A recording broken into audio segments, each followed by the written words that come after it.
I'm so annoyed by flies. So I have these telescopic fly swatters.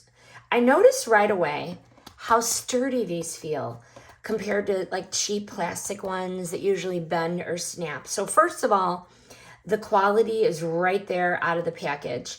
I like this telescopic handle. This opens pretty long, or you could do it short, and there are two of them. So it extends so I don't have to get too close to the buzzing fly in the high corners, or I can reach the high corners. What I like about these, the paddle is wide, so flexible but yet tough. I'm gonna be able to get a solid hit on this thing. These are very lightweight and they're very slim, so I can just tuck these away when I'm not using them. But they're durable.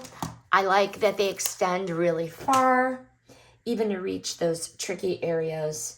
And they're not gonna take up a lot of space when they are not in use. For a simple, no fuss tool, these fly swatters do the job right the first time. I don't know what it is with this weather, but I like to keep the door open, and I've noticed I've had a lot of pesky flies, so I'm excited to use these.